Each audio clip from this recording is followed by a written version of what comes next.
Hello, welcome back to Gaming Views. I'm Dan H, and joining me, as always, but looking at his age, is about 15 years in 5 days, is Dan P. You all right?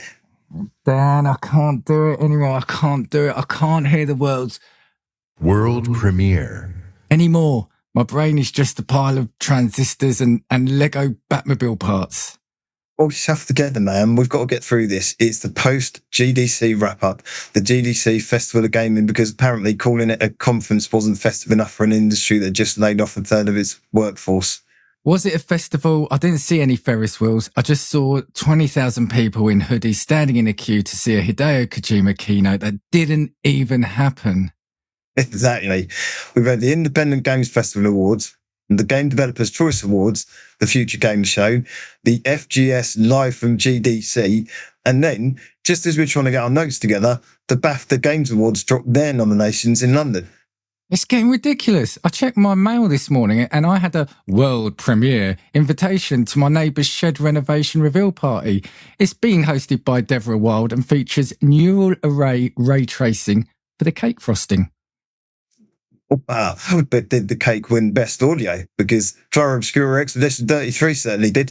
It won 5 awards at the GDCAs. And then at the BAFTAs gave it 12 nominations. I'm pretty sure the developers are actually legally required to sleep on a bed made of trophies now. I'm just worried about the hardware. Project Helix this, Switch 2 that. Microsoft says the next Xbox is a PC console hybrid. Sony is testing elastic pricing. Does that mean if I sound poor enough when I click buy, the price goes down? Worth only. No, it probably means the price goes up if you're listening to this podcast. Anyway, we've got to talk about There Are No Ghosts of the Ground and the 7th Guest remake. Can we give ourselves an award first? For what? Best performance in a leading role as 2 men who haven't seen sunlight since the Nintendo Direct. Denied. Clara Obscura really won it. Let's get on with the show.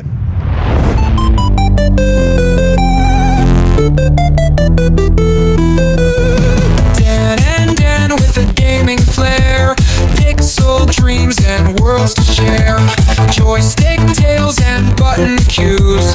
Welcome to Gaming Views. Welcome back to Gaming Views. I'm Dan H, your main host for today, and with me, as always, is my co-host, and no one I would rather be standing up or giving an award to, Mr. Dan P. How you doing today, Danny? I'm doing very well. In your notes at the start, one of your directions was sounding weary. If you'd have put looking and sounded weary, you wouldn't be far off with I can edit that. Let me just go back and change that for you. That's how I feel. No, I'm okay. It's not been too bad. It's a busy day. We haven't recorded for over a week, actually, have we? So we have not. And our trade secrets now, Ben. No, we haven't. We haven't recorded. We have one in the bag. No, we no longer have one in the bag. So I'm just quite surprised that we managed to. Well, other than some technicals, I'm amazed. Actually, I was going to say we got off to quite a quick start, but that's all rubbish, isn't it? So it's my fault. I always see the technical issues. When we did the episode with Clave, my PC just decided to crap out and break down. I don't know. That's tech. Just for the listeners and the viewers. So Dan's got you've got a new PC, haven't you? And the fan was making a bit of noise near the microphone. So I was saying to you, your fan's making noise. You were doing all sorts of adjustments. And part of the way through, I wondered actually what I was hearing was the fan from my laptop. We'll see. If that turns out to be true, I'm going to be very sad. Yeah, unfortunately, it's up on my desk near my mic rather than down where my desktop was. So it's more of a proper desktop rather than a tower. Just got you to rearrange your whole room for something that's an issue on my end. But I'll try and put some sound buffering, man. Oh, fuck it, I don't care. Right, shall we move on? We have got a lot to cover today. We have got festivals and shows and awards and all sorts of news, and let's crack on. News as well. Quite a bit of news, which I'm pleased about because I hate when there isn't any. And we go, what did the news? It's AI, Rampocalypse, the end. Right, let's crack on with what we've been playing. WWBP, Dan, what you been playing? I have played an eclectic mix, actually. So I've played like a big AAA game and a few indie type games. So let's start with those first. So on the Steam Deck had a bit of a workout. So I've played a few games on that since we last recorded. So I played a game called Lunark, Lunark. What is Lunark? I've never heard of it. It's fun. That's all it is. It's, put that on the back of the box. Yeah. No. So it's a 2D side-on action like platform game, but it's really, so when you're looking at it, it's quite pixel graphic-y, sort of the 8-bit pixel style. I'm looking at it now. It looks like another world. Yeah, it's, when you see the main character, the animation is really reminiscent of like the movement of Prince of Persia, the original game, not the new ones. Another World, what's the other one? Flashback. It's really got that vibe, but it's not. But it looks and feels like the animations are so silky smooth on the main character. Was this one you picked up in a bundle, or was this like one you've gone out and purposely have a? No, it was one I picked up in a bundle. But it's a good bit of fun. I've not completed it. I'm going to have to go back to it because I think I kind of started racing through the levels, and there are, as you're going through, there are sort of not power-ups, but you can upgrade your health bar a bit. So I'm kind of getting towards the end where I'm doing some like number of fights where I've only got like 3 hearts, and I've seen someone on YouTube have like about 8 or 9 by that point. But it's really good. It's a really fun game. It's it's not too taxing. It those 2D side on, especially like those Prince of Persia, if you remember the old games like Prince of Persia and Another World, quite twitchy, weren't they, with the control? This one, I'm not getting that at all. You have to time the jumps right, because the jumps are a set distance, so you can't just do a little jump. You've got a set jump, so you have to. Do you grab the platform if you miss, or is it like you do? Well, you can grab it, and that's one of the coolest animations where you grab the platform above and pull yourself up. But really fun, really colourful. It's a bit of a surprise. I booted that up, and I wasn't not that I wasn't expecting too much because I'd seen some reviews, but had a lot more fun with it than I thought I would. Oh, nice. Yeah. Next one, again on the Steam Deck, is a game called Mind Cop, and you play a mind cop. Again, figures the military's in the name, right? Yeah. So it's a cartoony style, again, side-on game. It's a detective. Yeah, it's a detective whodunit story. So there is a murder, and you're trying to find out obviously who committed it, but you are a mind cop. So this means you can go into the mind of suspects to interrogate them. Now, the thing about this game is you've got 5 days to have apprehended the culprit, and you've got 7 hours a day to do your investigation. But each action you do takes some of the time away. So I think going into a house takes half hour away. Interviewing the suspect might be a few minutes. But basically what that means is you can't do everything you want to do. You can't enter every house. You can't speak to every person. You can't pick up every item because you just won't have the time. So I think the game is made for playing a couple of times through. But the key mechanic of it, so where the mind copiness comes in, is you delve into the mind of the person you're talking to, and it's a match 3 game. So imagine you've got a square brain in the middle of the screen, and your character, this sounds bizarre, your character is surfing on maybe mind waves. Sound bizarre before, mate, don't worry. And you've got to get him to the other side, and by doing that you need to get more time by matching 3. So you rotate the brain around, because from each side of the screen you've got different coloured bullets coming in, and you've got to match the 3 bullets sure. 3 in a row. This sounds like one of those ones you made up again. Roundabout. I'm really like the aesthetic. It looks a bit like thank goodness you're here. Like, not quite, but that kind of. But I mean, all the pictures apart from the brain thing are looking like black and white. But it looks really, really cool. Yeah, so it's kind of that bluey grey, grey tone to it, and the only colour really you get is some redness here and there, and when you do the mind surfing, that's colourful. But you can even mind surf animals in the game, and there's some really funny bits. And obviously, I won't spoil it for the end. But basically, as long as you've got, so at the end of each day, you can arrest someone and put them in the prison cell. but you can only arrest one person because they've only got one cell in this town. So when you arrest, if you suspect someone else, you have to let that person out. So as long as by the end of day 5, you've got the right person in, and whether you've worked it out rightly or it's just a bit of luck, that's how you win the game. So yeah, a bit of fun, and there's something random. And it's got, when you're doing the mind surfing bits, it's just got the coolest soundtrack, which I can't remember exactly how it goes. So I'm not singing, but yeah, if you played it, you know what I mean. But find it on YouTube. Now. Yeah, maybe for the Patreon when we do that. There you go. Yeah, I think so. And also on the Steam Deck is the catchily titled workout on this thing. Yeah. But these are all nice short games. These are the catchily titled "The Excavation of Hobbs Barrow." Now, I picked this up for literally pence online. I think it was like 49p. Right? Oh, really? And I'd looked it up first and saw it got good reviews. So it's a point and click adventure, but it really looks like the old LucasArts style, even to the like the font of the text that pops up.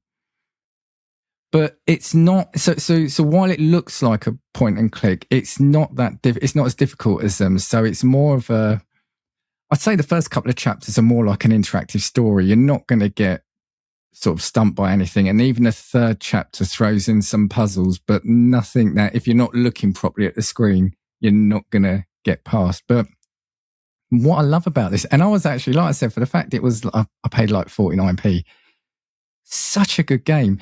It's a great story. It's all the characters are voice acted. So for a game like that, they're all voice acted. The main lead, she voices it brilliantly. It's set in rural England, so it's got all those British accents, and it's like the countryside accents, and it's based on real sort of like folklore stories. So it's got a bit of a horror vibe to it, and I won't say much because I think this one you have to experience the story. But yeah, I found myself not being able to put it down. I just wanted to do that next bit, get to that next bit, and yeah. The art style might put some people off, but like I said, it's it's not. When you look at it, you'll think point and click, but it's not obtuse. Like you've got to get a rubber chicken and attach it to that pulley and sort of. It's not Grim Fandango. No. But it's like I said, it's really good, and the ending kind of leaves a mark, and I'm actually not going to say anything else. Did you get to excavate Hobbs Barrow? Is that what you get to do? You do excavate a barrow, yes. Yeah. It's good. Closing title. It's Excavation Simulator. But yeah, check it out. If you like those kind of retro style looking games, I recommend it. It's not going to take you hours, but it's a fun ride while you're doing it. And for pennies. Yeah. Well, yeah. Why not?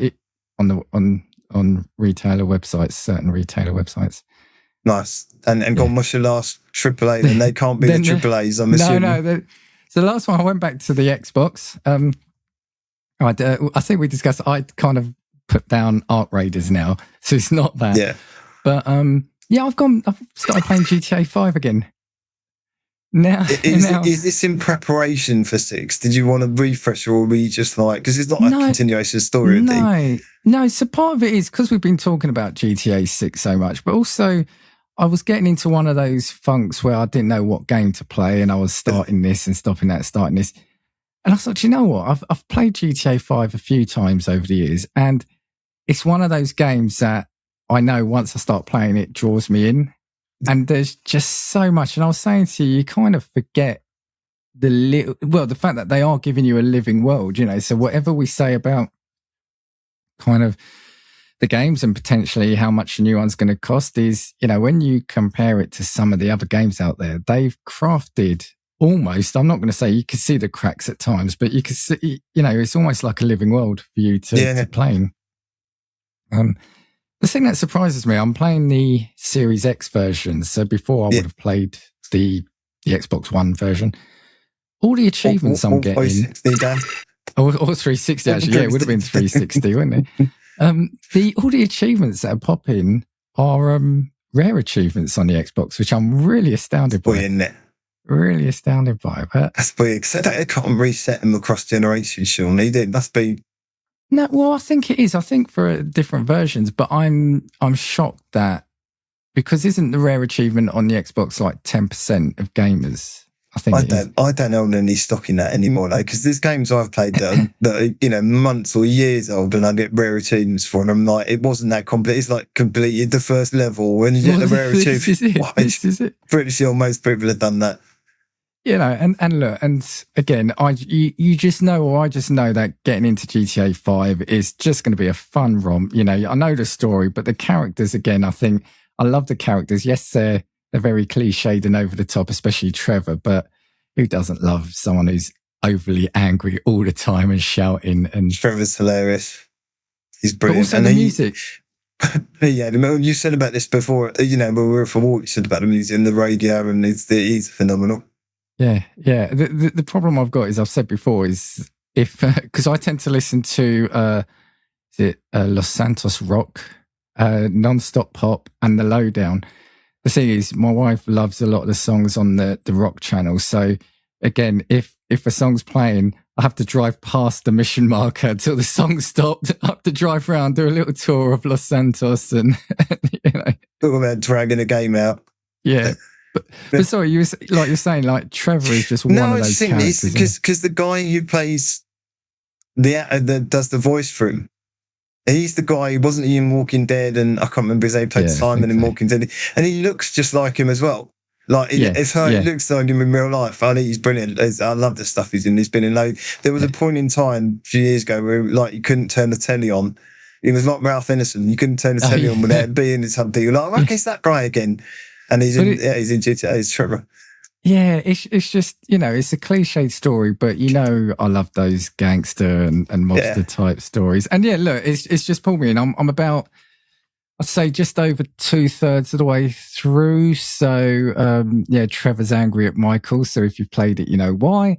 And I've done about 51% of the game. So I think I've said to you this time, I've completed the story a number of times, but I think once I've completed it, I think I'm going to keep it installed and just every now and then dabble in it and trying to get that 100% completion.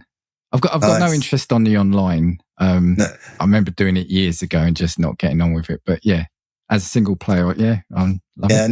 Never played the online. I didn't get very far into the stories. It's been, I think I said about the bit when Michael's wife's doing yoga or something, and then I got kind of a bit fed up, bored with it, and I was like, okay, I can't be asked. But like I was saying, even I love the music, but even to the point, and I know it's a simple thing, but when you're driving along, I love the ad breaks in the radio stations, and like when the Weasel News comes on and it reflects what you've done in the game, and it's just great. The little touches like that, and I think I said to you, I was doing one of those like the strangest side missions where you're Trevor, you come across some psychotic old British couple. And they, are very celebrity focused. And in the last one for them, they make you kidnap one of the celebrities, and then basically they want you, I think, to kind of do away with him. So the option is you can drive him and leave the car on a train track, or let him go. So I decided to let him go because my Trevor's got a conscience, and but I just let him go on the middle of the motorway, right? And so I drove down to the next bit where I could then turn around. And as I drive, I just saw him running along the motorway, trying to get back. And it's the little touches like that I love. It's a great game. Like I said, I've never been a massive fan of GTA. I don't mind playing it, and I'll pick up 6 just for the last. But I can appreciate what it is and all the systems that interlink together and how clever it is. And it does look stunning. I was watching some videos today because of benchmarking some of the ultra settings on Monday Gaming Week, and I was like, oh my god, it looks amazing. Even now for a game that old, you look at the the old settings on a PC and it's like, wow, man, like the full ray tracing and everything. And most of it was just I can't remember, it's Trevor, Michael, and who's the other guy? Franklin. And it's just it was playing a clip of Franklin just running around with a rocket launcher shooting cards just to see how much they could put onto the card, to get it to. But it was just it still looks insane. Absolutely stunning looking at. Yeah. So what have you been playing? Because that's me done. I've only really played 2. One I played on Game Pass, so it was free. The other one was I paid my hard-earned cash for, so we'll start with that one. I picked up Slay the Spire 2 in early access because I loved Slay the Spire, and this just feels like Slay the Spire on steroids. It's amazing. I am so into it. Like, I don't even know how many hours. It can't have been that many. It's one of those games that you play it, you go, I don't think I'll put that many hours in. You look and you go, it's been about 3 days or something, constantly. And weirdly, I've been playing a lot of it because it's only on PC, on Steam. I've been playing a lot of it on the ROG, and it's the perfect kind of handheld. The text is tiny little bit too small, and I've got old eyes now. I've played it a couple of times on the PC, but mainly on the handheld, or cast to the TV downstairs, docked. And it's just such a great game. There's some balancing issues, I think. I've completed one run with the Ironclad, who's kind of one of the starting character. And I think he's a bit overpowered intentionally to get you a feel for, he's the simplest mechanically to use. And then there's kind of 3 other characters you can unlock in early access. But it's that beauty of, just a really nicely balanced, deck building game that you can really get into. I did notice yesterday that there was an article about how they're about to nerf one of the runs you can do, which you can get 1 billion hits. You can build up the even stacks so you can get 1 billion points of damage off of someone, so they'll have to nerf some of that.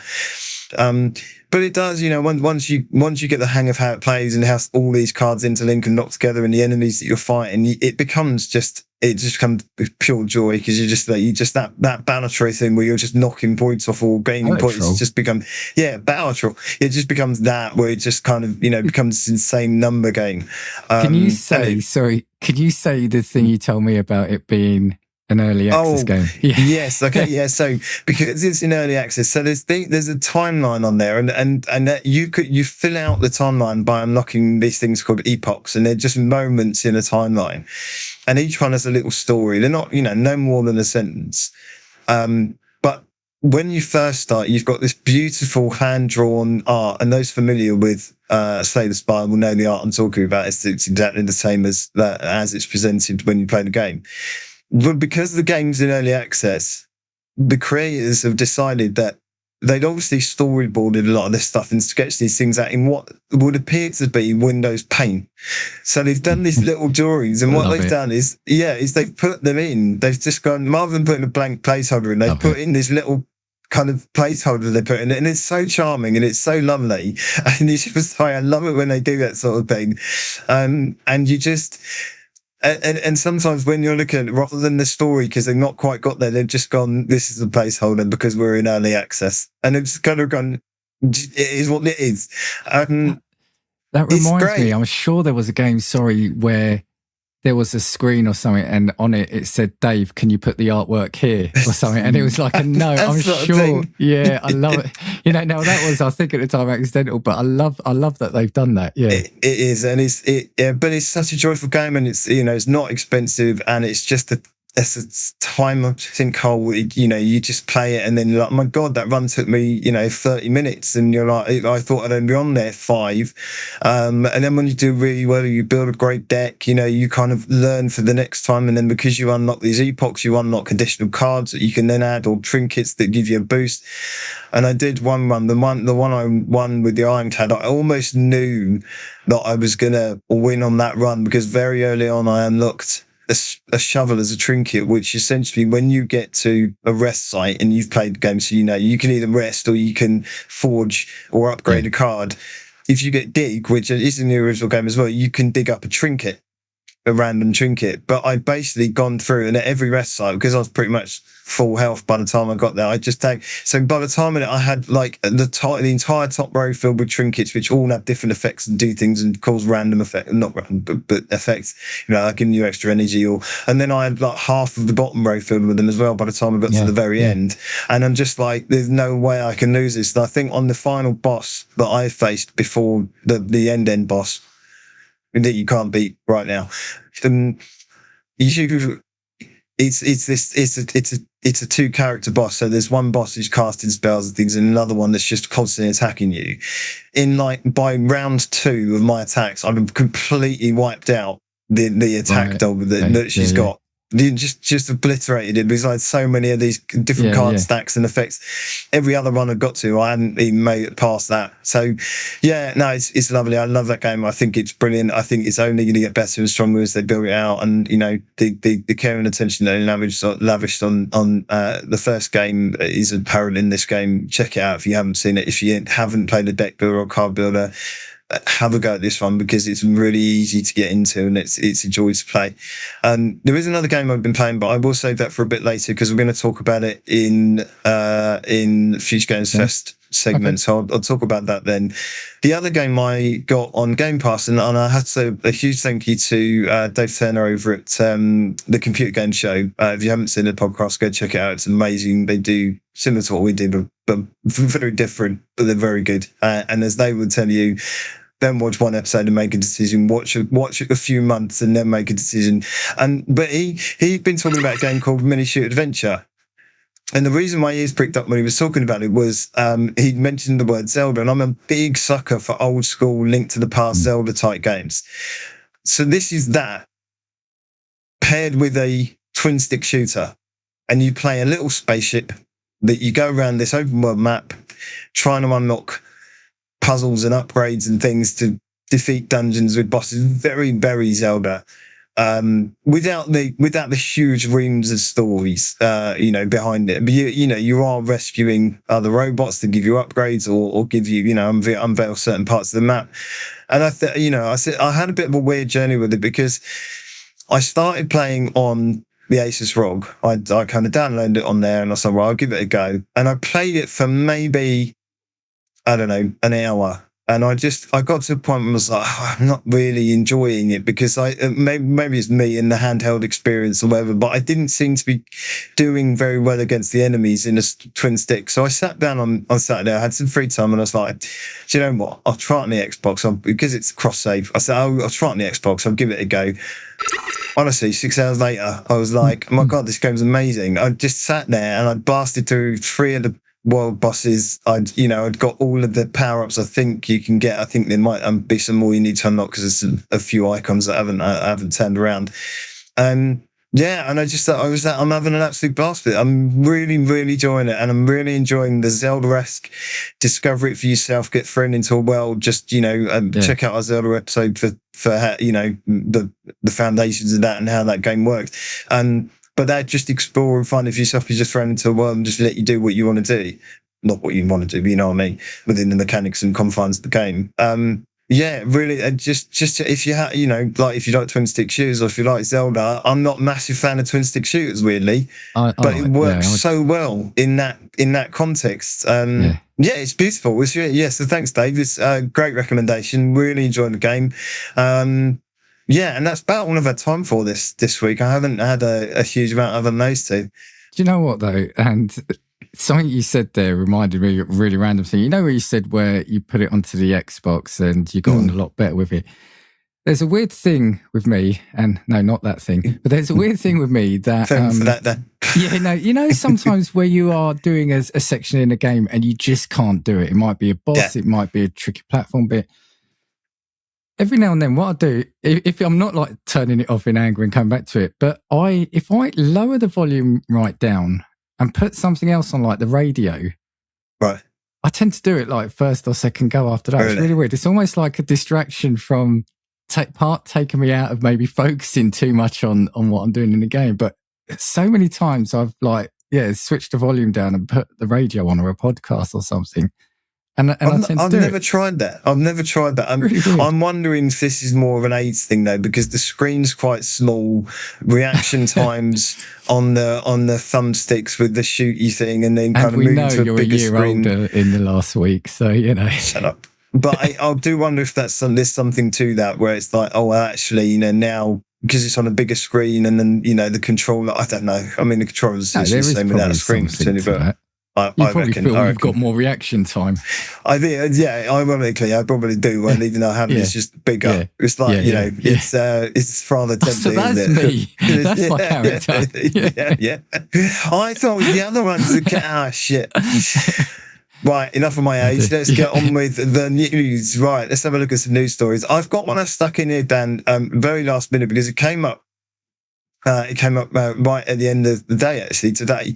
And this is an interesting one. So there was a whole thing with the studio behind Subnautica 2 last year where their CEO and a number of other people were basically fired. So the studio was taken over by Crafton, and Crafton basically fired the CEO and a couple of other people.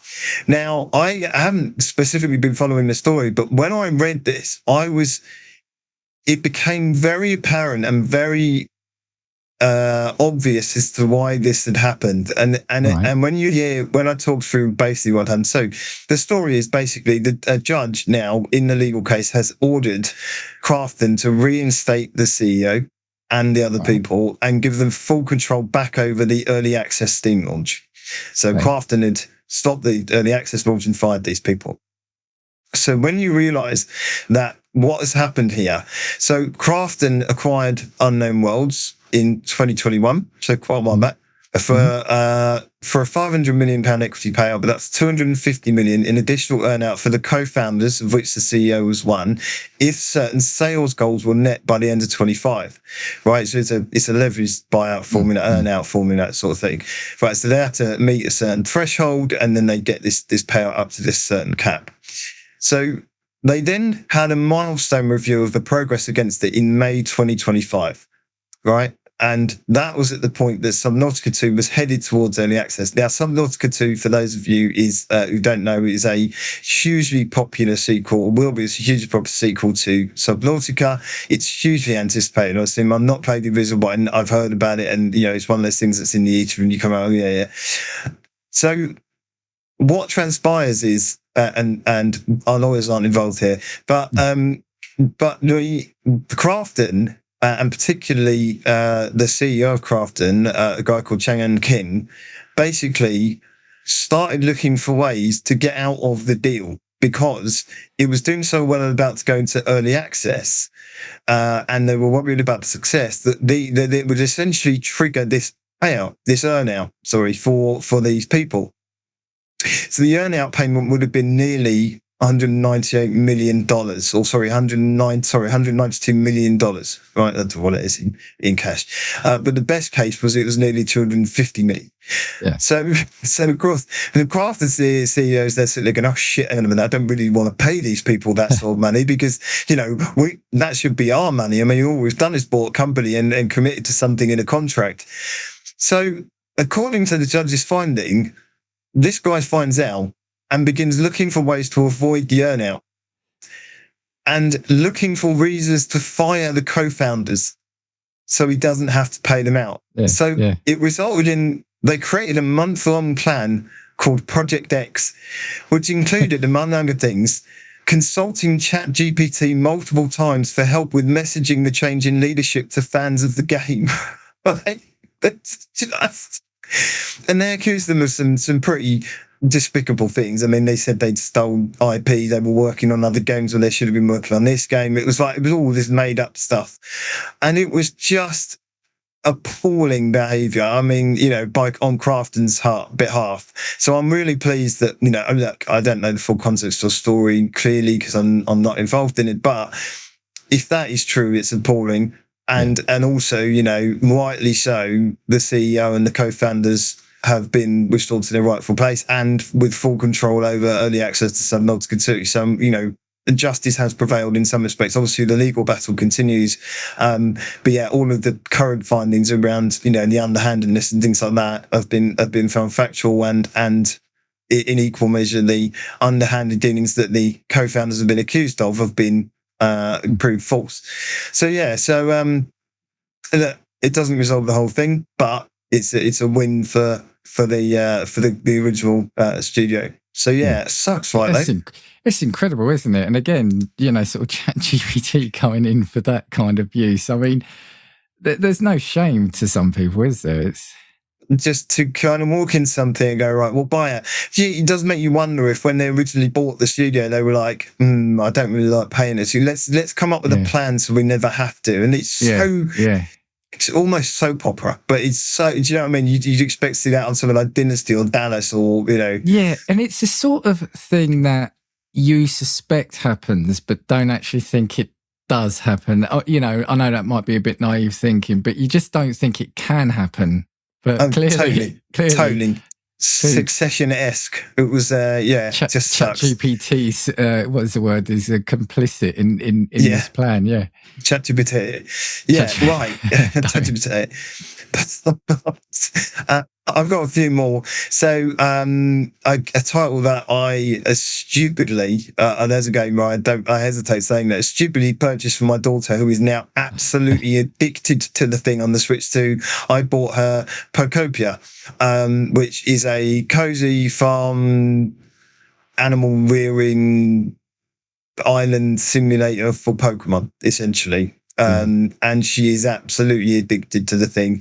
But that thing is a massive, massive hit on the Switch 2. It sold 2.2 million copies in 4 days. So between the 5th and 9th of March this year. Yeah. That is £132 million or $177 million in total sales revenue based on the standard retail price. Japan accounted for 1 million units, which is nearly half of those sales. I know Pokemon's big in Japan, right? That's insane. It's incredible, isn't it? It's mad. So global, top the digital eShop charts in both regions, but physical copies faced big stock issues, so couldn't get enough to get it out there. 17.37 million Switch 2 units sold as of late 2025, but 1 in every 8 Switch 2 owners bought Pocopia during the launch window. 1 in 8, Dan. Like, that's mad. It's unfathomable. But it's unfathomable. Do you know what? I am so glad that Pokemon wasn't a thing for me. That it was just after me, because I know how addicted I think I would be to it. So I've tried playing the games, and then they're not for me. But my kids love them again. There's been this whole resurgence, and I think the other thing that's driven this, there's a real thirst for another Animal Crossing. Like people, adults and kids alike, love Animal Crossing, and there's this whole, when's Animal Crossing 2 going to be announced? And Nintendo haven't done anything with it, and this is, from what I can tell and what she tells me about it every day, is it's very Animal Crossing, and I think it's meeting that need that people had to get involved with that sort of game again. It just also shows that there is a real desire for games still, or good games. I mean, look, we're not going to go into it, but the world right now isn't always a happy place, right? It's not, and we keep saying that this hobby of ours, this pastime of ours, is somewhere where you can really lose yourself in. And it just shows that the right game, and it's going to be a good game. It's going to have had a lot of attention on it, paid to it, sorry. It just repaid in the amount of copies it sold and the desire for people to get it. So I just love the fact that there are games that are coming out. And look, we expect, unless you need a second mortgage for it, but we expect GTA 6 will do the same thing, right? Those games that really just make everyone stand up and want to get it. And I think that's what I love about that story. Yeah, and I don't regret buying it for a second. And it's, look, my kids aren't spoiled. I had this rule in my family: if I win, we all win. So I had some old tech laying about. I sold on eBay. I made a bit of money, and my daughter, bless her, she's been saving up forever for it. And she was like, I'd saved. She'd got to like £30, and it was, I don't know, it was like 60 quid or 55 quid or something. And so I just said, I said to both my girls, I said, look, I will. Here you go. I will buy that game for you. And then my other girl, I said, look, here's some money. You go and buy makeup or nails, whatever she wants. It was just like I said. If I win, they win. If I get a bonus, well, they get some of it. It's not, So they're not spoiled. I don't just go out and buy them games completely all the time. I don't get download codes for free off this podcast. Yeah. But if anyone wants to give us some, knew that was coming. You got to try that. I'm justifying that. Fuck it, if I want to buy my kids' games, Okay, the bug guys, get them in my shoes. Right, hold on. Let's go into Sony. We into that at the start. Sony have reportedly started testing dynamic pricing, taking a leaf out of Ticketmaster's book because it went so well with I the was going to Oasis say, contract. because everybody loves it when Ticketmaster do it, right? Oh, But this is a test to gauge regional sensitivity to different pricing points, apparently. So they're testing price elasticity. They've been doing this since, I didn't say that word correctly at all. They've been testing it since November 25. So this is, a few months old that they've been doing it, but it's apparently just come to light. It's an A/B testing model. It's now expanded to over 190 games across 70 different regions, including the US as of March this year, which is why I think it's now come to light. So there are variable discounts where users are randomly assigned to test or control groups, and they see different prices for different digital games. And prices can be adjusted, allegedly. Again, I will say that based on playtime, location, and their purchase history. Current tests show that prices have never exceeded the standard retail price. They only vary in depth with the discount, so it's not a trying to price hike like Ticketmaster. I did joke about that.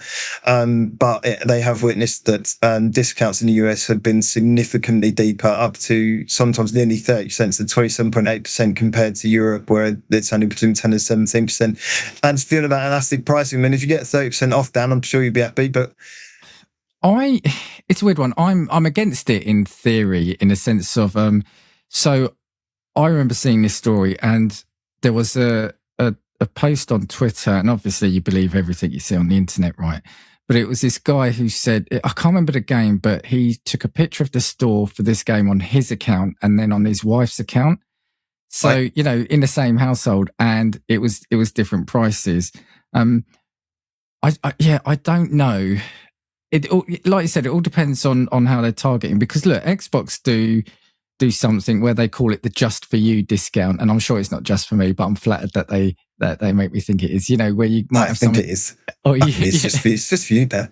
Yeah, or you might have it on your wish list, or it's games you've similar to ones you've played, and there's a discount on it. So when I think of it like that, I'm thinking, well, look, they just want to make sales, right? They just want to, and if it's, I can't remember, did you say if it's like games of a certain age, it's fine, but if it's like new games, I think that's a bit rough.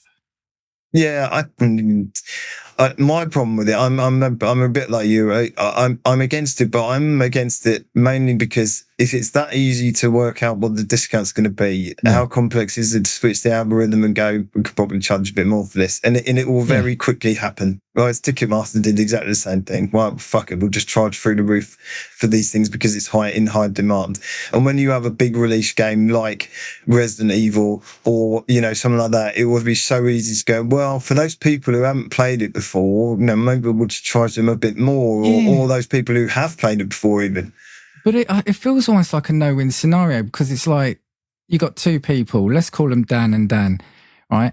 One that actually, no, let's not, because it's going to be a nightmare in the example. But like one person A plays a load of games, buys a load of games. Person B doesn't. That maybe they can't afford it all the time. So if you make the games cheaper for the person who buys a lot, then why should the person who maybe can't afford the games be priced higher? But then flip that around, and if the person who buys a lot of games has to pay the higher price, well, why is that fair on them? Because they're putting a lot of money into you, so why should they have to pay the higher? I mean, look, there's always going to be winners and losers in something like this, and I guess we need to see it come out. But it's just when it's called like elastic pricing or dynamic pricing, I've still got nightmares from Ticketmaster, and it's that term that really sends a shiver down my spine. Yeah, totally. Yeah, not for us. Moving on. Yeah, thanks. Just give me the cheap price, please, all the time. just another. I'll be all right then. Yeah. Just another couple from in, and I'll let you crack on with yours because yours are a bit more sensible. Let's let's skip back to Slay the Spire 2. So Slay the Spire 2 sold 3 million copies in its first week of early access. I told you it was a big one, Van. So it hit the 3 million. It's not quite Pocopia, but hey, 3 million mark on the 14th of March this year, just 9 days after launch. So revenue estimates, so that puts the retail price approximately £20, $25. So generating an estimated $75 million in gross revenue in the first week. Player engagement is interesting. So alongside the sales, players had attempted over 25 million runs in the first week alone. 25 million in the first week. China had accounted for roughly 42% of those total sales. So it's hugely addictive in that. And then I did say it's quite addictive, that one more run thing. But what was more interesting is it launched on exactly the same day as another launch, and that was Marathon. So Bungie's latest extraction shooter effort. Now, what was particularly interesting about this was the Megacrit, the developers of Slay the Spire 2, dropped a little post on X last Thursday, just as a light-hearted joke, and said, congratulations to the Marathon team on their launch. Don't let small indie passion projects like this pass you by just because Slay the Spire 2 is out. Now, what they couldn't have known, and what Casey Yellow, who's the kind of founder of co-founder of Megacrit, couldn't have known, is that at that moment in time, Marathon was tracking on Steam around about just under 50,000 concurrent players, so 47,000 thereabouts. Slay the Spire 2 had a face-melting 566,000 concurrent players, so almost 7 times as many players. And so he had to write a little bit of not a retraction, but he basically said it probably seemed a little bit mean than it was intended. He didn't think they'd actually ever pass Marathon's concurrent users. It's just madness. Put it in context. That 566,000 concurrent players is about 300,000 more players than are currently playing Apex Legends. So it just went stratospheric. Yeah, 2 things about that. First, I saw Megacrit did get some criticism about that, but I think it's unfair. I do think that tweet was never meant to be malicious. No, it was just poking fun at themselves, I think, it was, absolutely was, yeah. But bad timing. But again, sort of go back to your Pocopia story. The fact, this is an early access game for like a card battler, it's now, look, and a very good one. I've spoken about, I've recently got hooked on the first one, but it's just, again, the numbers you're talking about for an early access game. Again, do a good game, make a good game. Let the kind of devs do what they want, even if it's like not a AAA game, and you're going to sell. Totally, and that I have absolute faith that even though it's early access, they will lavish care and attention on that, because even as an early access. Very similar to Moonlighter 2. You can tell that it's a passion project that they've put lots of effort into. And Moonlighter 2 was very similar for the team that did that. I only mentioned that because I played that. I went back to that this week as well for a little bit because that's had an update. Because it's in early access, so I didn't want to talk loads about it, but again, phenomenal game. Once again, if you get the chance to play Slay the Spire 2, it is brilliant, and clearly they need the people and money, because they've only had 3 million sales in 9 days and 25 million runs. Right, my longest bit of news. Mr. Kojima, again, we hinted at this at the beginning. So he pulled out of his scheduled keynote address last minute at GDC due to unforeseen circumstances. So he's clearly not a mystic. They did still present their technical sessions as planned. So there was no official reason provided for the last minute cancellation. The studio issued a formal apology and confirmed that the development team's members would still be in attendance. But although he hasn't been at public events, he did share that he's back in the editing bay and is currently working on a new trailer, either for Death Stranding 2 for the PC version, I guess, or more likely Overdose or OD, the Project Horror game that he's working on. That I can't wait for another trailer for that. I hope he'll have some gameplay this time. I hope it's that one. I've not seen that story, but as long as obviously everything's all right with him, which sounds like absolutely. It is. Yeah. Okay. Sad times. I've got some stories that have literally, mate, you said sensible, but I've been sort of shaking my head all day thinking about at least, Start joking. A couple of these stories. I actually want to believe that these are like parody or satire, but they're not. So it's. Did you get them off the GCA radio broadcast, Dan? Yeah. Well, funny enough, this first one has got a picture of GTA. Now, look, Valve are getting it in this week's news stories from me. So we've spoken the last couple of weeks about how they've been kind of under fire from certain people about loot boxes, and I think it actually, like you said for yourself, that they turned around and said what you said, didn't they? That it's no worse than opening like a Pokemon pack, is it? Yeah, absolutely. Yeah, I don't know how far that defense will get, but it makes sense. But there's more people out for Valve at the moment. So, firstly, and sorry, I'm laughing because I still don't get this one. So the Performing Rights Society in the UK. So for those who aren't aware of them, they are, look, in practice, what they're doing I get what they're doing. So they collect royalties. So if an artist signs up with them, basically they collect royalties for them. And their main kind of action is making sure that any music that's played publicly, so in shops and that, the shop has to pay like a fee, like a license to use it. Now, so that's a real high level view of what they are. But yeah, Valve is facing a legal headache in the UK. The Performing Rights Society, which as I said is a rights management organisation that collects royalties on behalf of musicians, has launched legal action against Valve over its use of PRS members' music on Steam without permission. Right? Now, the PRS says that many of the games available on Steam feature music made by its members, and that by making those musical works available to the public via streaming or download, Valve is communicating these works to the public without a license. Now, their music chief commercial officer said, our members create music that enhances experiences, and the PRS exists to protect the value of their work with integrity, transparency, and fairness. Now, while you were talking about one of your news articles earlier, I just actually went onto the PRS website, and yeah, they've got the news story on there as well, because I just want to check now. So what I saw is kind of like saying that the game is licensed to music. So the game has done what it needs to do and has paid the artist for the music. But what the PRS are saying is that doesn't give Valve the right to distribute it without paying a fee for it. So someone on the article I saw, like that really valid comment, it's like, well, what about then if you're buying a compilation, or even an album, I guess, from like Amazon or an online shop, or like even like a second-hand shop. I mean, this one blows my mind.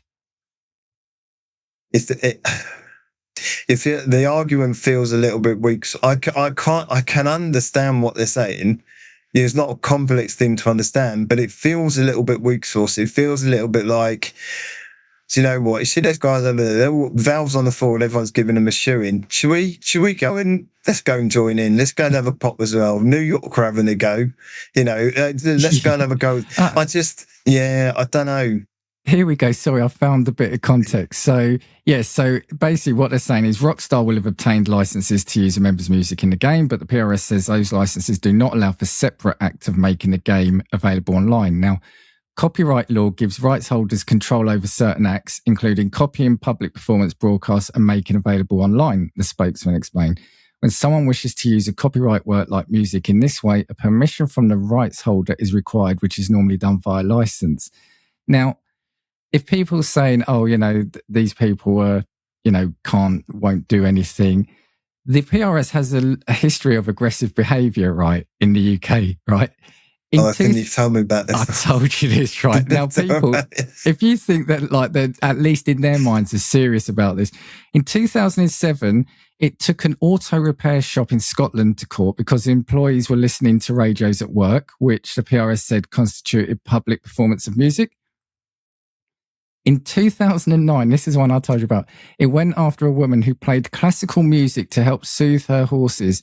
That same year, it told a woman working at a grocery store that she wasn't allowed to sing while she stocked the shelves unless she obtained a public performance license. It's insane. Yeah, they withdrew the demand because the backlash was so furious. But yeah, if you think that they're not kind of serious about doing this. Yeah, those couple of stories should explain it all.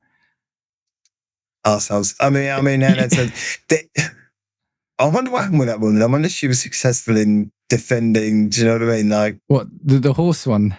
Yeah. I don't know. I'd need to look. Maybe we'll do an episode on it if we're allowed to. They've clearly got a form, haven't they? But you might not be able to do an episode there.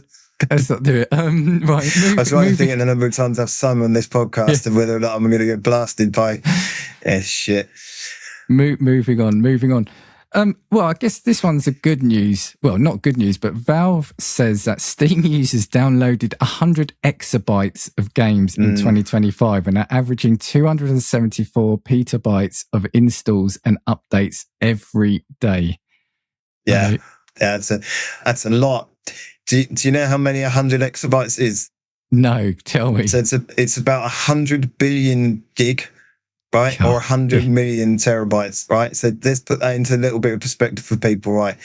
So you would need for the 100 exabytes, you would need 10 million 10 terabyte hard drives to store 100 exabytes.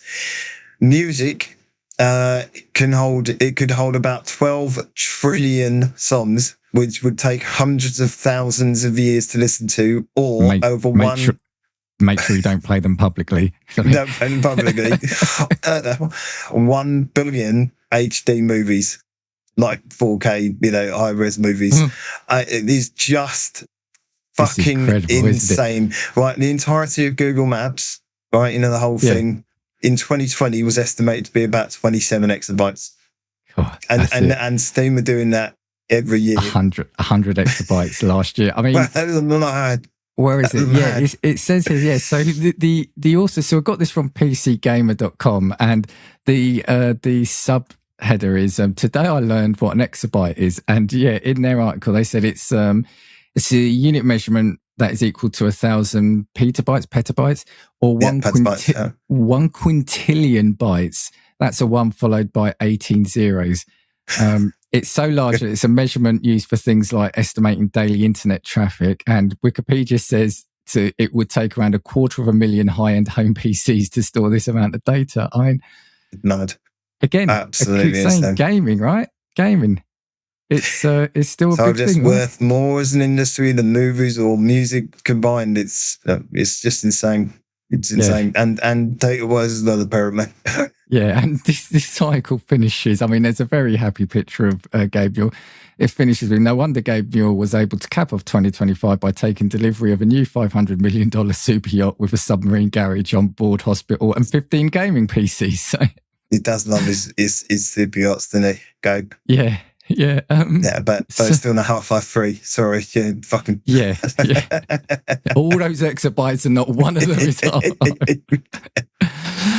there's a story I've added in last minute. I haven't really read it properly, to be honest with you, so this could be... What did Dan send you a podcast? Yeah, a bit of a shambles, but... so, again, this is Valve. So the FBI is investigating suspicious games that got pulled from Steam. So not really Valve, I guess, but...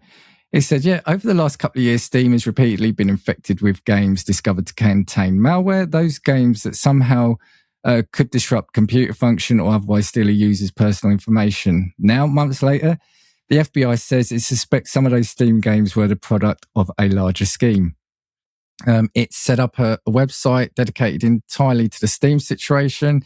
And in it, a handful of games seemingly tied to crypto scams were cited as primary suspects. So if you had these, maybe sort of find out what's going on. So they included titles such as Block Blasters, Kemia, Dashverse, Lampi, Lunara. Oh, I thought that said Lunoc then. Pirate Fi and Tokenova. Yeah, it wouldn't be bad if it was one of our games, right? So when they were originally released, many of these were illicit Trojan horses, looked and played just like normal Steam games would, and it varied in genre. In most cases, the malware was distributed via in-game patches that were later discovered to be suspicious. So, sure, I'm not necessarily going to go fully into it, but I guess it's one of these things you've got to be wary of it, especially if it's patches that are delivered later. That feels a bit difficult. I don't know what the security around that is. I have no idea. I mean, it's just, I'm just reading a bit further down the article. Block Blasters, not other people he's bod, that's a different man. Oh, I love that. I only ever reached a peak of 7 concurrent users, but despite his limited reach, he was accused of robbing one player of $150,000 of crypto. Wow. Yeah. Yeah, so not really now, but still, I mean, how do you equate for people patching stuff to nick other people's money? I don't know. I mean, is that on them? Yeah, especially we don't know at what point they released the patch, so how long down the line. But did they patch it outside of Steam? Was it, because Steam does all the updates, doesn't it? So I don't know. Watch out for your crypto if you're downloading funny games. And definitely not Linux. So if Dan's all right. It's all crypto safe, Dan. Yeah, loads of it. What is crypto? Right. So I'm keeping it on the PC at the local dump. Yeah. I don't. No, we haven't got time to go into it. But the guy who threw his wallet away and spent years. Check out Casting Views. There's an episode on that. Right, there's a little plug there. Yeah. Nice. Very quickly, I chucked this in. I remember saying to you, can we add it? So whilst it's not strictly gaming, it was one actually. My wife sent me the headline, and so I looked it up again because I was shaking my head. But yeah, basically, the first humanoid robot has been arrested after frightening a 70-year-old woman in China. Now, this story goes, it says, picture this, you're walking home at night, distracted by your phone, when something trails behind you in the shadows. That something turns out to be a 4.27 foot tall humanoid robot that can't figure out how to get around you. Welcome to 2026, where consumer robotics collides with unprepared public spaces in the most awkward way possible. Now, this was March 12th, around 9 p.m. in Macau's Patan residential area. A 70-year-old woman encountered the Unitary G1 during what should have been a routine promotional activity. When she paused, she paused while checking her phone. The remotely operated robot stopped directly behind her, unable to get past her. Her startled reaction was painfully relatable. You're making my heart race. You've got plenty to do, so what's the point of messing around with this? Are you freaking crazy? She was hospitalized overnight for distress, though she declined to press charges. Now, it goes on and on. Now, look, obviously she's 70-year-old and was scared by it. So, as long as she's all right. But it's, this feels like the first step for potentially in the future more and more of these. And if anything sort of starts malfunctioning, right, where do we go with this? Yeah, where do we go with this? And this was from gadgetreview.com if you want to have a look at that. The 3 laws of robotics. Thou shalt not eat up old ladies. Yeah, I mean, our prisons haven't got space enough, and now we're going to put robots in there. I mean, maybe just put them on a scrap heap straight away. I mean, maybe just, put them in the car crusher. I don't know. Well, I saw a video today on TikTok that it was headed, this robot almost broke was it Asimov's rule for a second, right? And it was one of these things where they've got these robots playing football.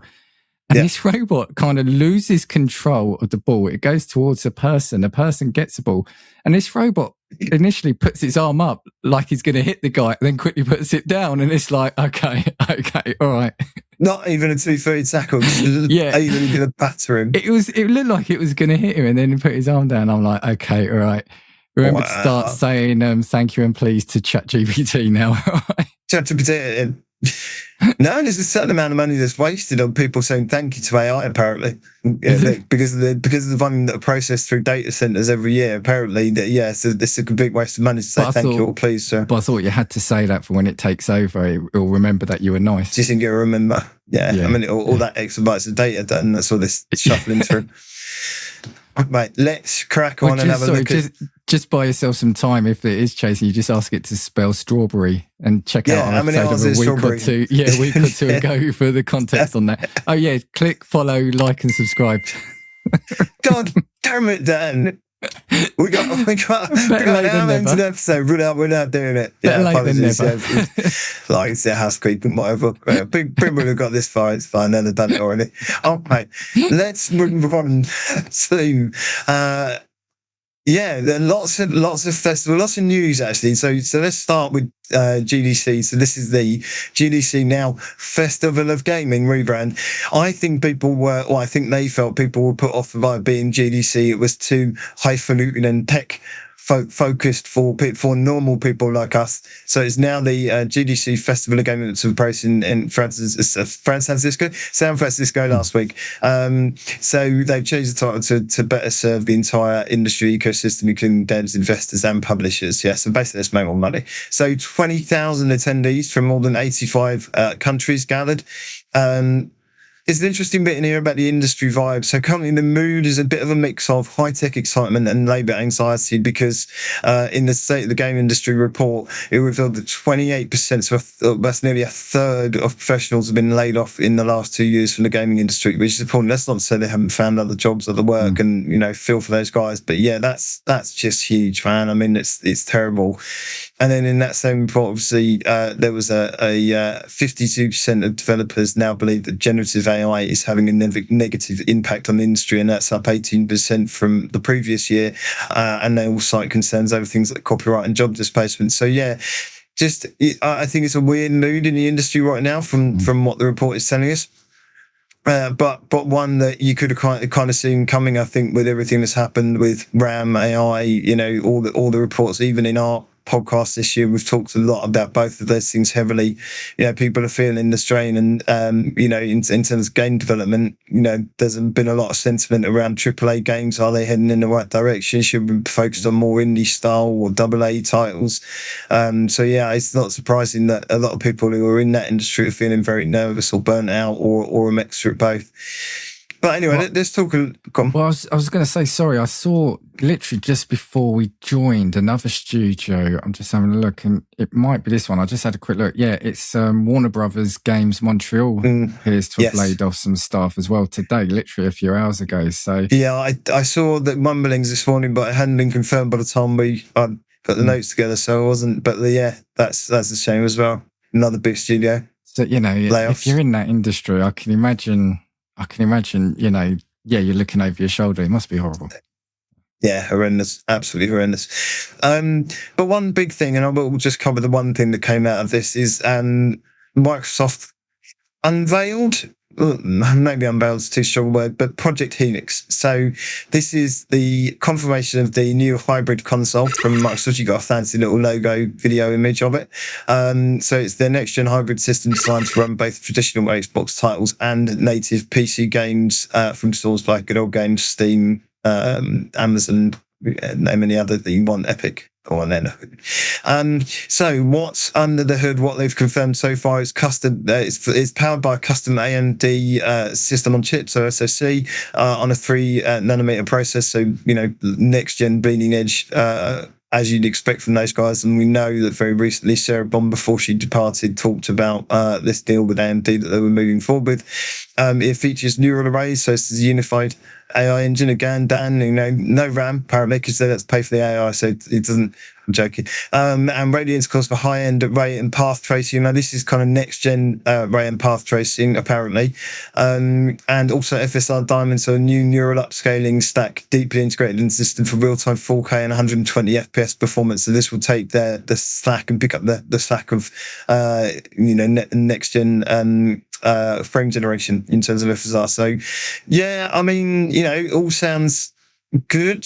There's you know, I mean, they've also said the dev kits won't be going in. There was a lot of talk around this being, you know, leaps ahead of Sony and where they were, but then they confirmed that the dev kits wouldn't be going out until early 2027. So we're still a ways off, I think, from seeing this machine, which would be interesting. I still think they are trying to rush a bit to get there because you know, they know Sony have, you know, basically wiped the floor with them this generation.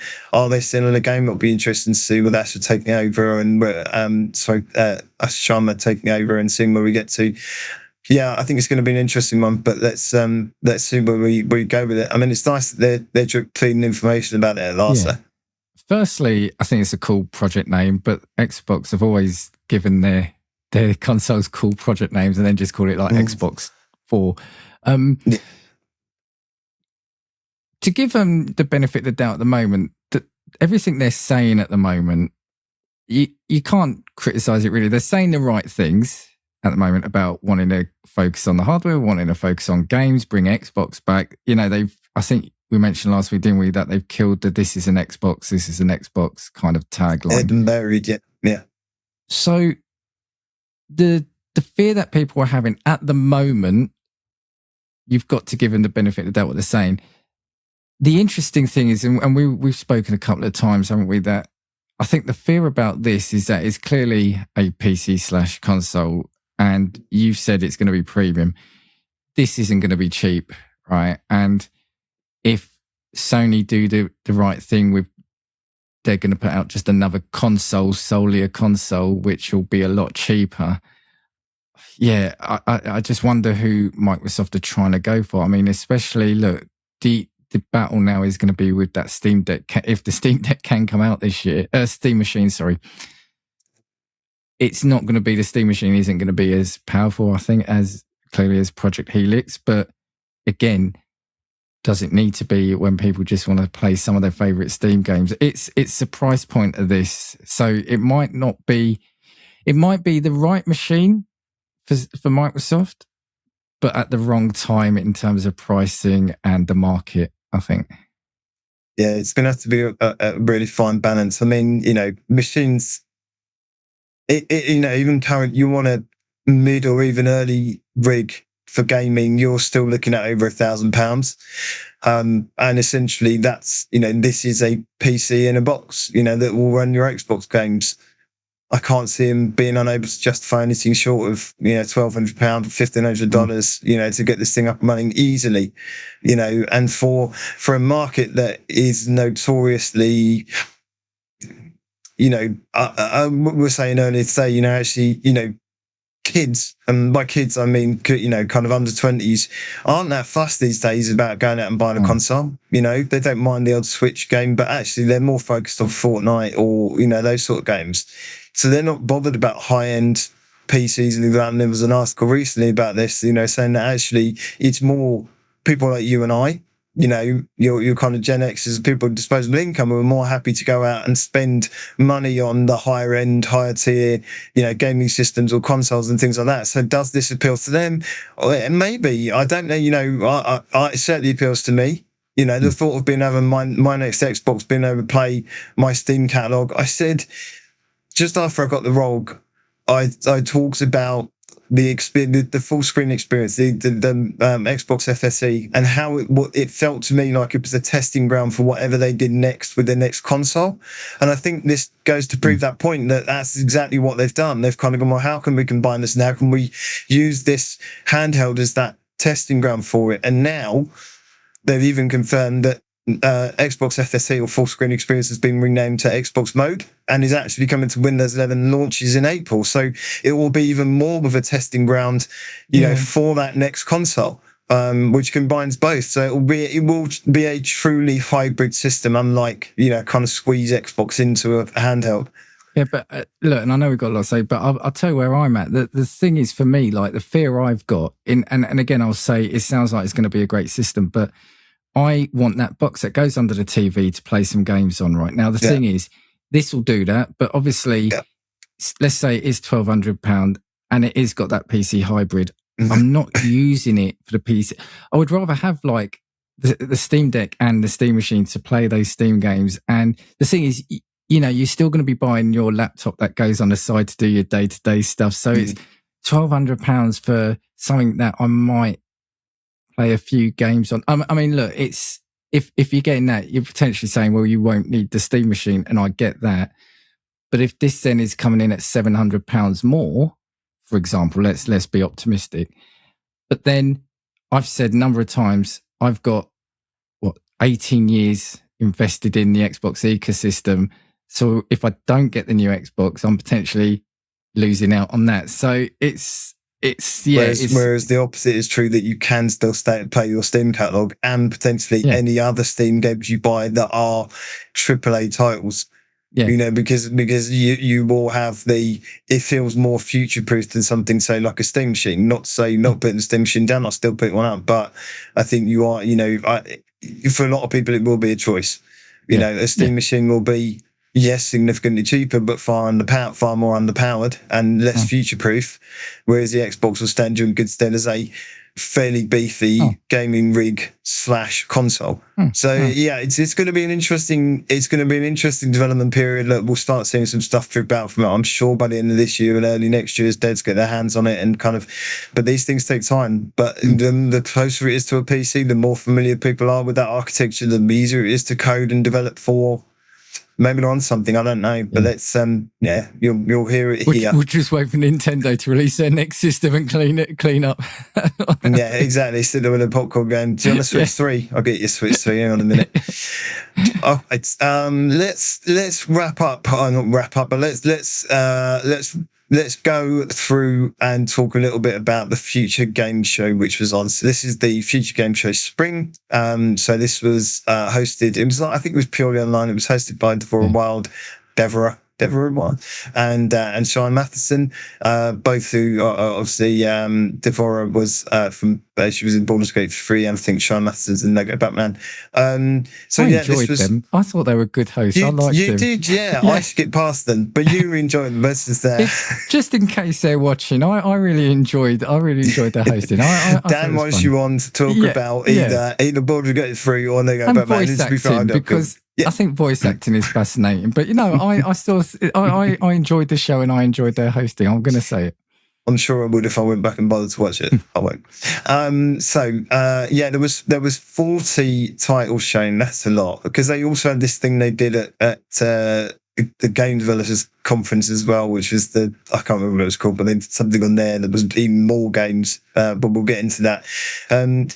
40 titles, many world premiere, and trailers. There was a couple of trailers that weren't trailers, but were quite funny as well. I quite enjoyed. And a few nice little mentions of the things. So how do you want to do this, Dan? I've got a list of some of the standouts, but I know you've got a list of the things that you like the look of. Should we just run through the ones you like the look of, and I'll do mine, and then we can compare and then we notes. can pick some of the others. Yeah, I think, look, there was a lot of games. It was great to see that there's some really, really good games. And I thought I said to you, how should we do? Should we just pick 5? And so then I went for 6. So, because there's just too, there's just too many. I mean, it left some out. But look, so in no particular order, the first one I picked out was Life is Strange Reunion. Now, I love those games. I've never played them, but you love them, then. I'm a big fan of them, especially the first one. I've said before, I think they've had a bit of law of diminishing returns for me. Maybe the second one was good as well, but this I'm really looking forward to, because it's got so Max and Chloe from the original one, who were great characters in there. Now, I'm not going to spoil it, even though it's an old game, but the interesting thing is, at the end of that game, there's a massive decision you got to make. And so it's interesting to see how that's been retconned. I think it's using the double exposure, what's happened in double exposure, the previous game, which if you're not a fan of the games, it's probably not. But thankfully, because I watched TCGS, they have spoiled all of that thing for me when they talk about Life is Strange. So I kind of know what's going on. But I think I'm really looking forward to it, because from what I understand, this is the closure of the Max and Chloe story and characters. And I just love that original one. So if it can capture any part of that first game, I'm really looking forward to it. So I don't think the bit they showed, I don't think what they showed was particularly like a compelling bit of viewing, but what you get. Mate, you've got the TV shows to look forward to, because they've now cast their Max and Chloe for the TV show. So you could, let's hope that the trend of half decent TV video game adaptations continues. Yeah, and let us know. I forgot to say, let us know what you think of our picks. The next one, I geeked out over this one when I saw this. It really took me back, because I wasn't aware of it being remade, and it's Defender of the Crown remake. So for those of you who don't know, those of you who don't know, I think this was out in the 80s, wasn't it? I think this came out late 80s.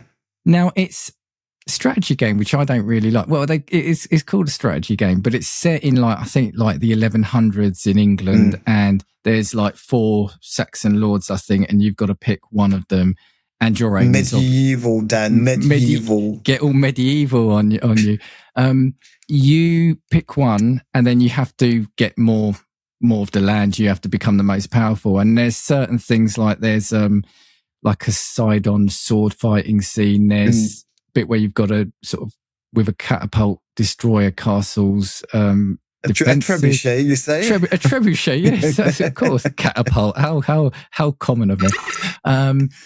There's a jousting bit which I could never do. I never knew how to do the jousting, but it's just it brought back it was such a nostalgia hit. And I think I was saying to you, the original game was made by Cinemaware, who I had it on the Amiga. I had a 4-pack compilation. It was I think I said to you, it was like a Japanese samurai, I think, strategy or action game, and then they bundle in a basketball and an American football game.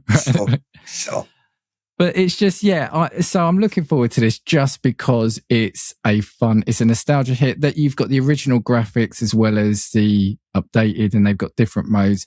And I really want this to do well because I'm really then hoping they remake Wings from Cinemaware, which I think we mentioned on here. And then they can do Three Stooges, and then you'll just be, you can die happy, can't you? Your life will be complete. Basically, I'm calling out, look, if anybody knows anyone linked to Cinemaware, if we could please get those games remade or put onto modern systems, because I love those games. So Cinemaware, make it happen. Yeah.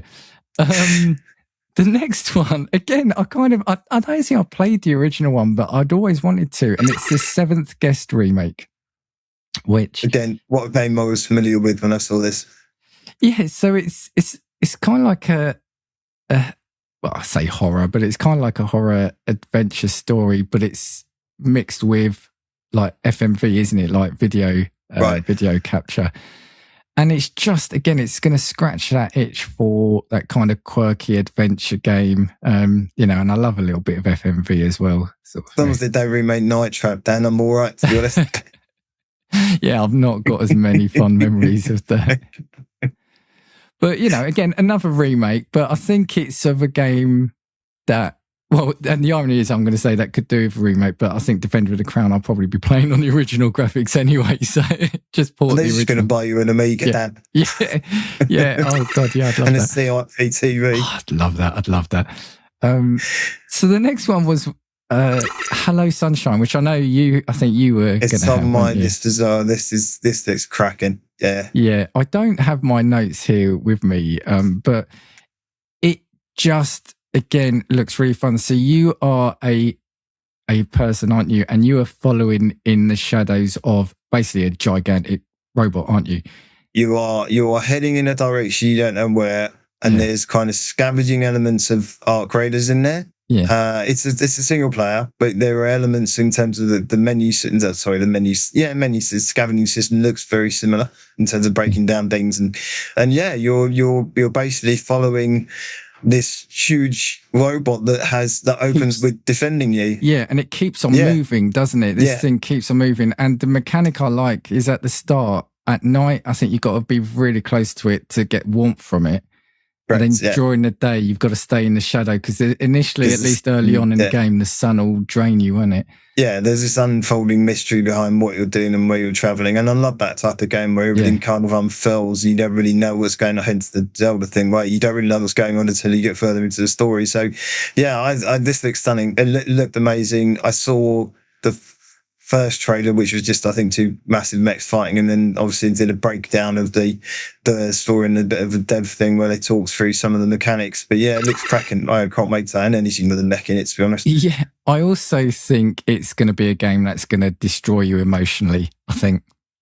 Potentially, yes. Yeah, I think it's got it all written over it. So just be here for the tears.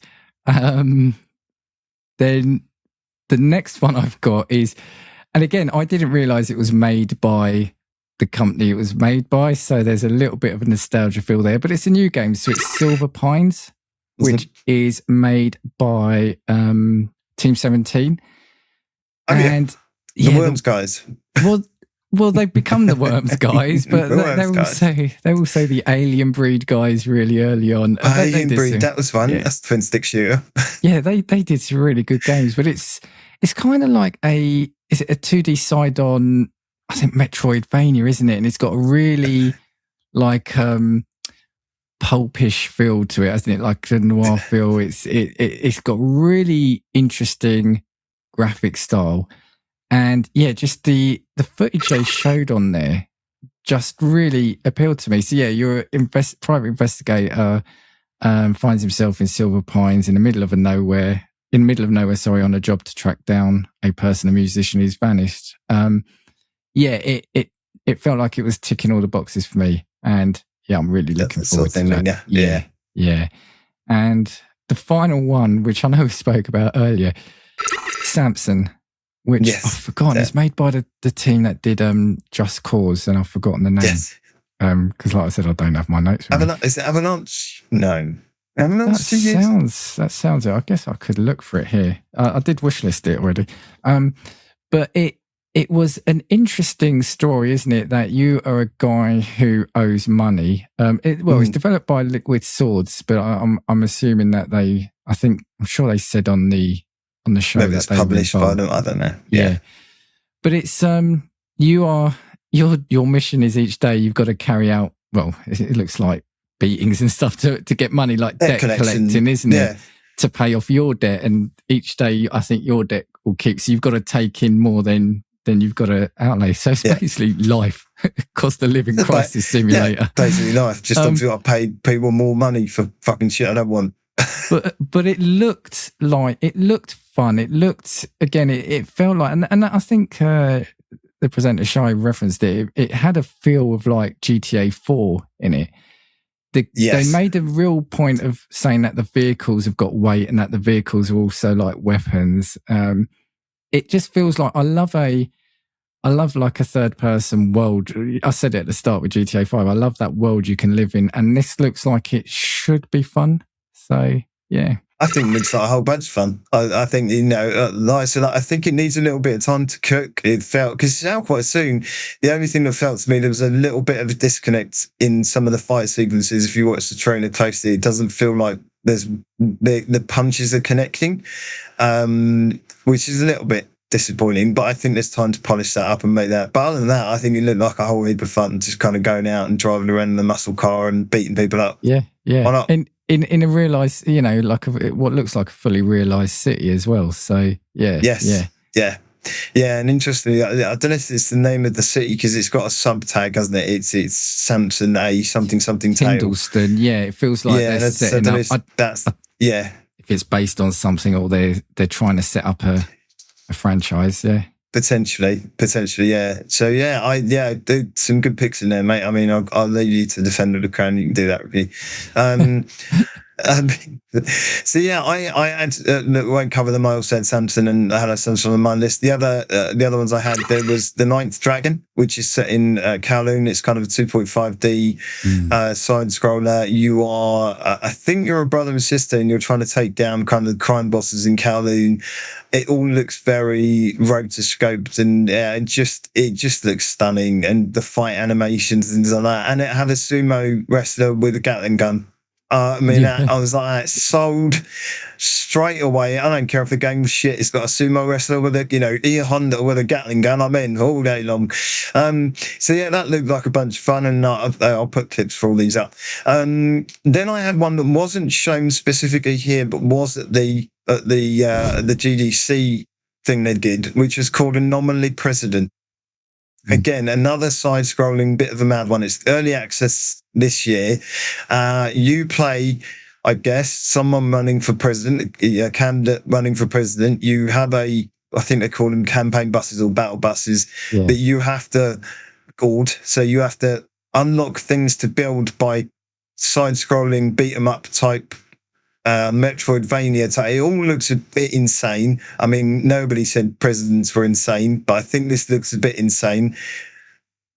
Allegedly. Allegedly. So I did say allegedly. No, I didn't. So I'm just looking at the screenshots. So much fun. It just looks bonkers, and it's bright and colourful and garish and a bit madness. So yeah, and looking forward to Anomaly President. I have wished list for all of these, by the way, and I will be getting that in early access.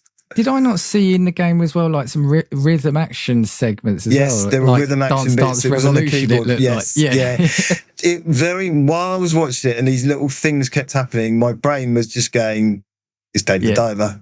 That's what it kept doing. It's just Dave the Diver. It's just these other bits and it's Dave the Diver. So looking forward to Anomaly President.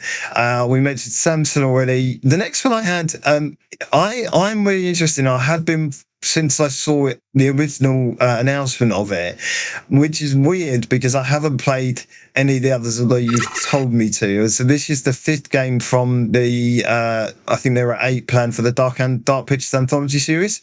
Super massive, isn't it? Super massive, yeah. So this is their sci-fi one, and this stars Lashana Lynch, who played 007 in the last Bond film, as an astronaut and co-pilot of the colony ship, the Cassiopeia. So it looks freaky, but what I loved most about the announcement, not the announcement, but the trailer they did here was the way they did the trailer. And it's it's a live action group of people sitting down to play the game. And what I really liked about it, and this feels like a co-op game I could get into, is you hand the controller over at segments during the game to play certain sections. So you get to decide your character's actions and other people get to decide theirs, which I love that idea.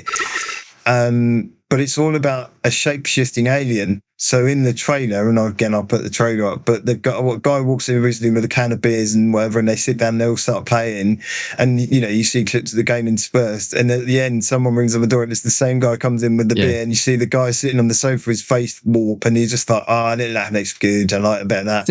I like the look of it, and I do like the games, but I whilst it was really good, I didn't like the fact that the trailer was not part of ultimately the game. You more wanted of the to game. you want to see more of the game. Yeah, but it was clever. It was cleverly done. But yeah, I kind of was hoping for more of the game. Yeah. Got you. Well, maybe we'll hope out. There'll be, it's coming up for June, Dan. There's plenty of opportunities for more game shows. The final 2 on my list, I had Stupid Never Dies, which is essentially a zombie rom-com action RPG styly thing where you can chew people's faces off and get extra abilities from the zombies that you harvest and kill, and it looks mad. It looks like it looks like one of those, like oh my god, not Romeo Must Die, that's a Jet Li film. Romeo game that I was really hoping for and didn't happen. I'm going to let you work it out. Dead Man. It looks a bit like that art style wise, but it also looks, a bit like, what was the other one where you skateboard around a city? Sunset. Overdrive. I was going to say Boulevard like then, that. but no, Sunset Overdrive. Sunset Overdrive looks a bit like that, stylistically wise, a bit like Dench Attack, a bit kind of crazy and bright and colourful, and it's zombies, and there's a love story in it. It all looks a bit mad, but I quite like the look of Stupid Never Dies, and any game like Diablo where you're hitting masses of crowds of things and numbers are popping off over their heads, I'm just like, I love that. That's fine. I get that. And then the last one for me, which is just a bit of a special mention, is Dave the Diver in the Jungle DLC, because I can't wait to do freshwater fishing and open up a different type of restaurant, a barbecue restaurant, I think this time, and just more of the manic madness that's in there, because it's fucking brilliant. I love Dave the Diver. I don't know if I told you that. No, you haven't. We should. There was a special mention for me as well. I said to you at lunch, if you've not seen it, please do check it out, because the song alone is great. It's Gate Guard Simulator. Yes, I didn't watch this in full, and I apologise because I do need to listen to that song. No, it's Papers, Please in like first person, but it looks fun. Basically, if I see simulator at the end of the game, I quickly sort of turn my eyes away, because we've had so many of these, haven't we? But too many. This looks like it's going to be like a fun one. So yeah, that's. So I'm just watching the trailer here now, and you've got like X-ray specs. So there's what looks like a monk, and you can actually see through their robe to see if they've got like hidden markings or something. And they've got a weird obsession with geese, I think, being bad. But yeah, Gate Guard Simulator. Sorry. So just another couple that are on there. One I do want to make a special mention to, because I did promise earlier that I'd talk about something else I've been playing. So there are another few. There was Kadura. There was this psychological horror game. What was the one that looked like It looked exactly like Alan Wake in first person. It was like you played an author that had gone to a cabin in the woods and he was trying to finish a novel, and you're like, this is Alan Wake, isn't it? In first person. There was that one. I don't know what it's called. Yeah, I don't remember. There was Project Shadow Glass, which is the 3D pixel art style, looked a bit like Thief. Absolutely looked like Thief. Yeah, It looked like Thief, didn't it? Yeah. So I'm a bit I'm a bit met in that. But the one I want to talk about, and I've framed this as part Power Wash Simulator, part Ghostbusters, and part Broadway musical. And that was a game we talked about last year at, I think it might be Summer Games Fest, actually, one of the shows. Yeah, called There Are No Ghosts at the Grand. And when I saw it, I thought, that's a bit of me. It looks a bunch of fun. And it's just... So what I hadn't realised, I watched the Future Games Fest and I watched the musical interlude they did there. And I hadn't realised there's actually a Steam demo for it. So I downloaded it and I played it at the weekend. And it is fucking glorious. It is mad and it's brilliant, and it has references to the Aliens film that are just very, very funny, and it's everything I hoped it would be. And I ran it on the Asus ROG downstairs on the telly playing it, and it was a little bit janky. It needs some refinement. It's just brilliant. And what's lovely about the demo is it takes you through the basics of the renovation bit, which is the bit that's like Power Wash Simulator. And then it takes you to this one where the bit of the Ghostbusters bit kicks in and it gets a bit spooky. It's not spooky, just spoiler alert. And there's a talking cat, and the tools that you have this little app with them that is this little Scottish guy that's talking to you, and he basically every time you come across a problem he just asks you if you'd like help with that. So it's like, why you're being attacked by paranormal beings. He's like, oh, you're being attacked by a paranormal entity, would you like help with that? And so he's talking you through it, and you're having this banter with them. But what I really liked was I fired up the demo and I'm playing away, just renovating this room in this hotel, and the tour guide from the island or the location that you're staying phones you off and asks if you're busy, and you say, well, I'm in the middle of a demo right now. And I just love when they put the effort into things like that. They're just self-referencing and very meta. So the basis of the game is you are an American guy who's come over, you've inherited I think it's your uncle's or your grandfather's hotel that's dilapidated in town. The town have asked for you to hand it over to them. You've refused because you're going to renovate it and use it. But there's an underlying mystery. You're actually there for a specific reason, because it was something very, very odd in your family history that is very kind of the occult and supernatural that you're investigating on with it, which is where the kind of paranormal element plays into it.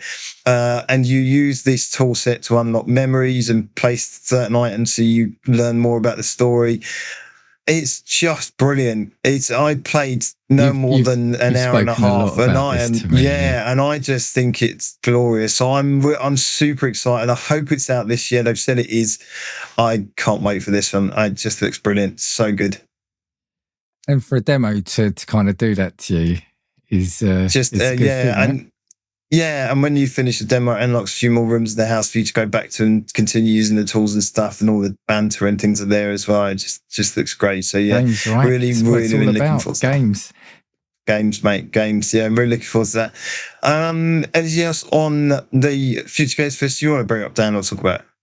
No, nothing on that specifically. I think I've talked my talk. I have only one other final bit, and that is obviously we're heading to the award season, mainly for moves and stuff. But at the GDCA, I don't remember, the Game Developers Conference Awards, guess which game dominated the evening, Dan? I'll give you one guess.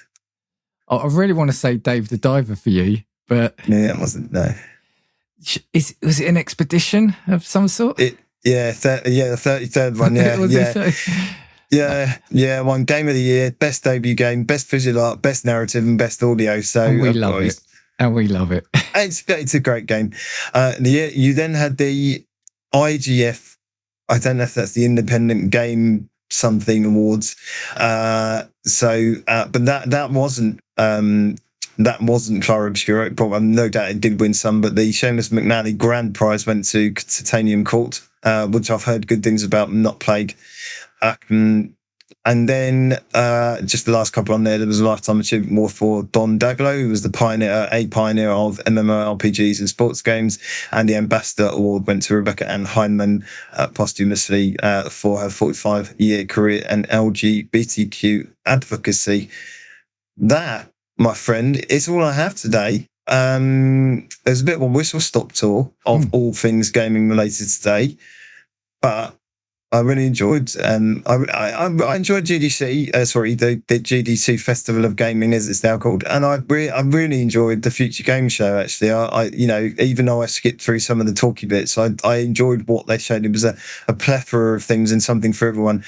Awful lot of co-op horror or co-op open world games. A lot of, but if that's your thing, more power to you. Yeah, that was the other thing. I'm not going to say it because it's a spoiler for next week's episode, but ultimately, I said to you yesterday, as much as I keep saying I don't, I think I like horror games. So yeah, you're like me. I don't like roguelike games. Yeah. Oh, you do? I don't like extraction series. Oh, you do? Yeah. I did say there'd come a week where I wasn't constantly talking about Ark Raiders, Dan, and that this is that week. It's like Mass Effect for me. I've got a couple of things. I've got a couple of things. There is a couple of things I was going to say before we finish. Course. So just reiterate, if you know Cinemaware or you can make Cinemaware games, come back, please help. It's not going to happen, Dan. It's not going to happen. I've forgotten what the other thing I was going to say. So the one I will remember. So just again, say thank you to people who engage on the channels, like especially on YouTube. Totally. So I know this is coming out in a couple of weeks from recording, but we had on the Street Fighter 2 episode, we've got, I'm hoping I'm saying it right, but it's Cutty1427 on YouTube. I think it's Cutie. I think it's supposed to be Cutie. I think. 2 T's, so I don't want to, it could be Cutie, but they know who they Even are. that they can't spell. Hi, Cutty Cutie. Yeah. It's given us a lot of, sort of good things and engaged a lot with the Street Fighter one. And also, they, along with Slowlark on YouTube for the God of War episode, said that the thumbnail is going to haunt them or haunt their dreams. I can see why. Yep. And Cody also said the thumbnail smash sort of is really good at smashing it with the intros, the skits. So thank you. Yeah. And if you see us anywhere, in real life, it feels a bit weird, but you can still shout comments at us. But if you see us anywhere on social media or podcast platforms, drop us a comment, on anything, however you feel about what we're talking about, let us know. Even if it's about me smashed up controllers, I upset someone about smashed up controllers. They said they need therapy. You're probably right. and but you haven't done that for a while, right? Anyway, no. So leave us a comment on YouTube or Spotify or wherever, because we love getting them. I remembered one other thing. So it came out last week, which will be about 2 weeks ago now, but check out, I appeared on the Cultworthy podcast with a good friend of mine, Antonio. Love the guy, known him for about 4 years now, and he's a cult film podcast, but had me on for wanting to talk about retro games we would turn into films. And I think I did all right. With mine. You did great. It's a very, very good episode. I've watched it. I will link in the comments, I will link to that episode as well as to the TCGS episode, because I've mentioned them where they talk very much about mini shoot adventure. Yeah. So TCGS and Antonio, it was great. It was great, even if I say so myself. And it was really good fun thinking out the box for some retro games, especially the ones he picked were really random, weren't they? Yes, yes, very. The last thing I was going to say is if you're watching this on YouTube or Spotify and you see the screen in Dan's background, the weather forecast for the week ahead was for last week. It's not for the week you're watching it. So just in case. You know what? This is driving me insane. My pixel art behind me. It doesn't appear, thankfully, I framed it out, but it's driving me insane. It just keeps changing itself randomly to stuff. I'm sitting at work. I've been looking at it all day, all episodes, sorry, and it's got the weather, and I was thinking, just people in case you're going to go out with your short coat. It could be better, it could be worse. It should be that. Normally, it has, when I'm working, it has my company logo behind me. And occasionally I just start and somebody's game, why are there little Japanese kawaii figures behind you? And I'm like, it's just done that thing where it's gone into demo mode and it's just doing what it wants. Just in an important phone call with, Japanese manga characters kicking Kratos up was behind. looking at the screen, nodding and winking. No, it doesn't do anything useful. No, just anyway, that's a bad version. If you have enjoyed this episode, I know we have to earn it. Please do like and subscribe to YouTube, Spotify, Apple Podcasts, Amazon Podcast. It is available everywhere, right, Dan? There's no stone we don't turn over. Please do so. And as Dan quite rightly pointed out, please do comment, interact, tell us what you think, give us ideas for episodes. We won't listen, but we'll promise we'll reply. We will. Go nuts. And other than that, Mr. P, anything else from you today? No, bring back Cinemaware games. Oh, fuck's sake. Right. See you later, chaps.